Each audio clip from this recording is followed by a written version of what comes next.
Thought I'd just post a quick video on what I'd say is our third long trip that we've made in our 2017 Chevy Bolt. We purchased it about 2 years ago.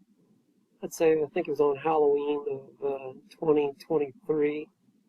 It had 37,700 miles on it, and we just took it to Dallas today, and we'll drive it back tomorrow. And that is our third longest trip. We've taken it to Dallas one other time last month in August, and then prior to that, a month prior to that, we also took it to Maine. And I thought I'd just share a few little things about it. So we put over 40,000 miles on it. So you could say, what have we done to it? Well, we've put a wiper on it and a wiper blade. We put a couple tires on it, and we put a 12-volt battery in it. So it did have the battery replaced. It was a buyback Bolt that we got from the Paola, Kansas Chevrolet dealership, Victory Chevrolet. And I guess if you ask if we'd do it again, yeah, we would buy it again. So if you know anything about Chevy Bolts, they're really not an interstate type electric vehicle. So you could say, well, why did we purchase it?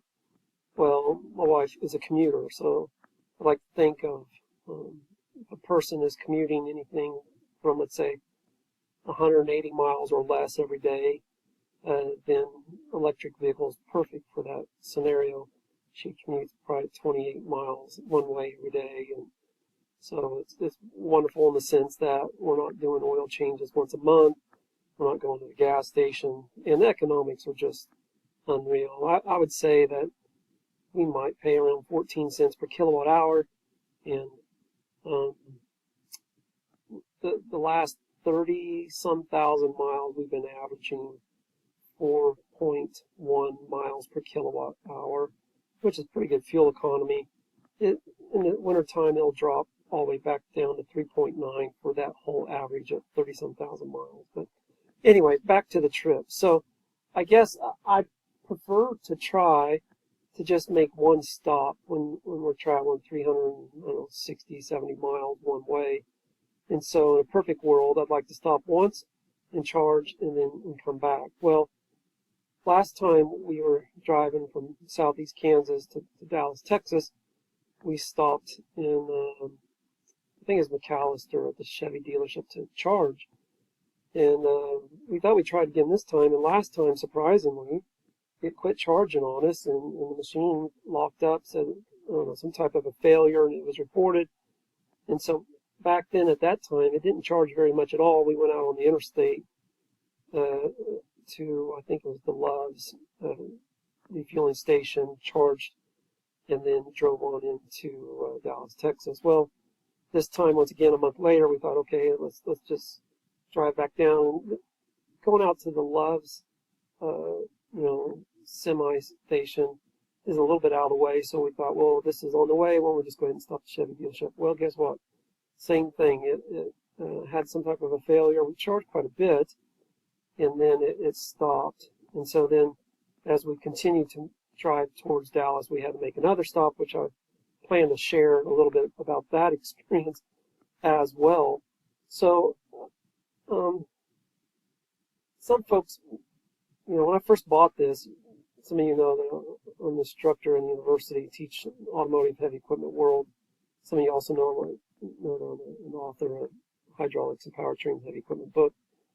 First time I bought this, one of my colleagues like, man, Tim, I thought I knew you. So he was really surprised that a person that teaches automatic transmissions for the last 20-some years and hydraulics and heavy equipment would go out and buy an electric vehicle. Well, when my colleague showed me how simple and how few of parts there were in this Bolt powertrain, I was all in. I thought, this is amazing, And I guess to also explain, I reached out to two people before purchasing it. I reached out to a graduate friend of ours that is just an authority on building EV battery plants in the United States, probably global. And I also reached out to our graduate that's electrification specialist at CNH, and I'm thinking about purchasing one of these buybacks. When you buy a buyback, it's a lemon, and so obviously you may have a little bit of concern. Both of them said this would be a great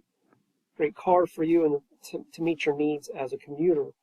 And so that's why I went ahead and purchased it, and we have no regrets on it. My wife loves not having to go to the gas station just every night. Not every night, but every 2 or 3 nights if she wants to plug it in. Just plug it in. It's no big deal. So, and we have a level 2 charger at the house. So I'll probably have other videos about that as well. So I really wanted to buy it also because of the reliability. I think there were some studies, maybe in Europe, where, I don't know if I could find it, but it seemed like somewhere somebody did a study and they may have found that one EV had as much as 19 times more reliability than an internal combustion engine vehicle. And so that's appealing if you think about getting rid of all these thousands of internal combustion engine type parts and transmissions components, then that's appealing.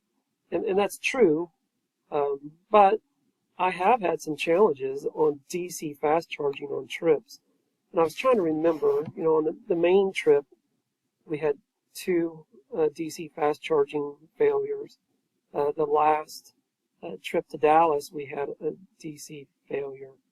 And we had a DC fast charging failure this time as well. And so I guess in that context, full disclosure, if you say, well, I want to gain the reliability of not having to deal with internal combustion powertrain, if you're DC fast charging, you still could have problems. And so this time when it quit on us, there was only one DC fast charger at that dealership, so we had to go out to another location to charge. And I guess I was thinking, I started driving when I was 14, and if you think about it, well, if I'm 53, so for the last 39 years of filling up gasoline at gas stations for internal combustion engine, I can't remember a single time in my 39 years of putting gas in a car that I've ever had a fueling problem. Whereas if I've had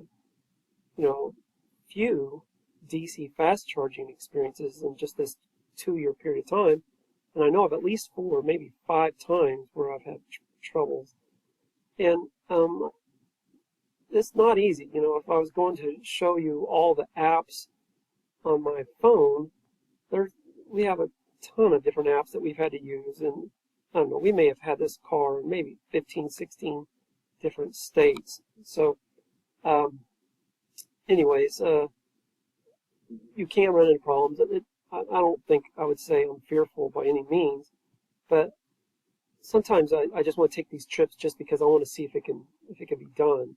Not because it's necessarily the wisest decision to make, but because I think it's something that I'd like to try. So anyways, after we had that charging failure in Callister, we had 100 more miles of range, maybe 120 more miles of range on the vehicle. So we said, let's just keep driving. We drove towards Texas. Well, interestingly, as we're using our PlugShare app to locate the chargers, we've purchased the A to Z Tesla DC supercharger adapter so that if the Tesla supercharger site allows non-Tesla cars to charge, we can do that. And we did that at least 2 locations, maybe more. But so we were looking at Denison, Texas, I think was the city, where I think there was kind of a steakhouse there that we thought, okay, why don't we just get into there? I really like charging at the Tesla fast chargers. I should say 3 times that I can remember that I've charged at them. I've not actually ever had a problem with the Tesla fast charger like I've had with some of the non-Tesla ones. And so I thought, we're going to drive past Durant, Oklahoma. Durant, Oklahoma had a couple, 2 or 3 CCS1 fast chargers. And I said, I just want to go ahead and drive on down to Denison and charge at the Tesla supercharger site. Well, we rolled in there, and our battery said it had about 28 miles left. Well, when we got there, I think there was about 8 superchargers. I think 4 were down, 4 were being used, and I think there were at least 4 more Teslas ahead of us. But that's not the biggest problem. The biggest problem we ran into is when I looked at them, those superchargers had the short cords. And so that means if we were going to use our Chevy Bolt at that Tesla supercharger, then we would have had to park in in 2 stalls to use one. And so, you may have seen on YouTube, there's been a lot of talk and work on, I think it's A to Z, the manufacturer that's hoping to produce a supercharger extension cord. And because of this, I went online right now, just earlier today, and look at their website, and it shows it's still out of stock, and you can put your email in there so that they can notify you when it's available. But I told my wife that that's one thing that I want to purchase because I don't want to have that problem again. And so with 4 Teslas ahead of us at the supercharger site, with only 4 of the 8 available, and with them all having short cables, I said, okay, we have a problem here. And so because our car said it had 28 miles left, and I was not feeling very comfortable of going to a supercharger and taking up 2 spots, I said, okay, let's backtrack. Let's drive backwards, go back to Durant, and hope that one of those DC fast chargers were okay. So we backtracked and drove all the way back to Durant. And so, you're being conservative on your driving because I don't know if it was an 18-mile drive, it shows we only have 28 miles left, then you're starting to, push the envelope a little bit. When we got there, the location we chose to go to was just a parking lot, and they had 2 CCS1 fast chargers. There was a Polestar there that was charging, and so there was one open, and we went ahead and plugged in. If I can try to move this screen, this actually shows the screenshot. If you see the 7 in the upper corner, you could see we rolled in at 7% state of charge battery. And we stayed there, I don't know, to 40 minutes or so, and did not leave until we had about 126 miles of range. Actually, it's a little bit more than that. It showed about 128 or 130 miles of range. And our destination that we were headed to this evening was 96 miles, so we said we're going to just go ahead and drive all the way in. And that's what you're seeing there. This is the hotel that we're at in Dallas. And what's interesting about this experience at this particular hotel, we drove our truck here back in March, and we noticed at the back of the hotel they had these EV chargers, and so, but we've never seen a single car plugged into these chargers. And so before we drove back down in August, I called the hotel and I said, hey, I just want to ask a question about the EV chargers. And you'd think in 2025 that the folks would know, but the folks at the desk were a little confused when I asked about an EV charger. And so I said, well, your electric vehicle chargers. And they, I guess it got around at some point and said, okay, yeah, they work. And I tried to get a little bit more information from them, but didn't get much, and they didn't really have much to share. And this is another screenshot of it. When we charged in August, I went into the hotel desk and said, hey, this thing requires a card. I said, what do I need to know about this card? Is it a credit card? Is it your hotel key room card?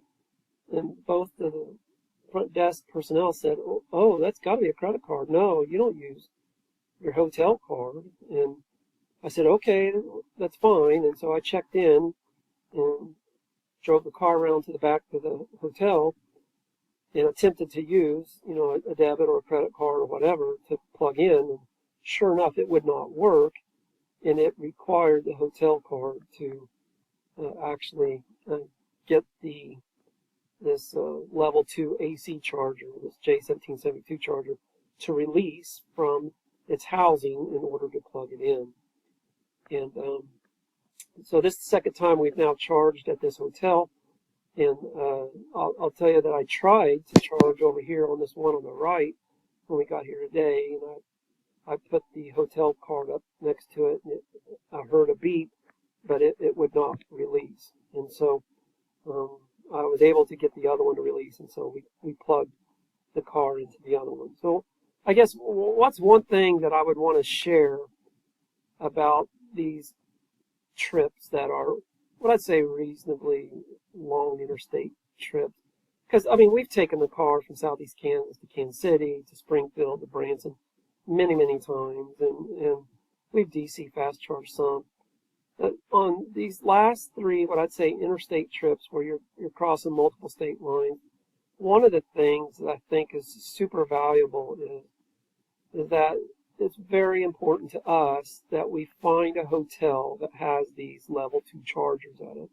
And the reason is, you know, when you're out there DC fast charging, that as the battery gets a higher state of charge, as it's getting closer and closer to being full, well, the DC fast charging slows down tremendously. And if you know anything about these Chevy Bolts, their DC fast charging is just about as slow as it gets. They only charge at best at 50 kilowatts, right? And so that's remarkably slow compared to other vehicles out there that might charge at 200 or even 350 kilowatts. And so it's a very, very slow fast charge. I guess it's nice that you're not cooking the battery. So if you're out there on the interstate and you're reluctantly fast charging at 50 kilowatts, and that's really only if the battery's dead, because, you know, as the battery gets full, more and more electrons in it, then your state of charge can drop down to, or your charge rate could drop down to 17 or even slower. So the point is you're probably never going to fully top off your battery state of charge, DC fast charging, on a road trip, because it just slows down so much. However, if you stop at a hotel that has a level 2 AC charger, then it can charge overnight, and then you actually can leave at 100% state of charge. And that, of course, will give you a much longer run on your first leg of your trip. So on our trip, when we're traveling from southeast Kansas to Dallas, you know, if it's 370 miles, technically this car could have a range of, I don't know, 240, 250, 260. It kind of depends on the weather. If it's wintertime, there's no way you're going to get 260, because it's just the amount of electricity it takes for the heater or something of that nature. And we do travel slower on the interstate, so, you know, you have people passing you. That's a concern as well. But if you try to conserve your HVAC and you try to conserve your speed, then you might, and if it's summertime and it's not super hot, you might be able to get a decent range. And so our long legs on our trips, maybe we've gotten 205, 210, 220 miles. And it's not that we couldn't do more, but it kind of depends on your destination of your fast charger. And so based upon a second trip to Dallas, I would say that I might not be so reluctant anymore in the future to attempt to, well, I should say I'll probably be a little bit more reluctant in the future to attempt to try to make it all on one single charge. It kind of depends, because the Love's place that we were planning to charge at, when we looked at the plug share ahead of time, it too had 3 of the 6 DC fast chargers down. So in other words, I was planning, I went to plug share the night before, and I looked at those 3 chargers, and 3 of the 6 were down.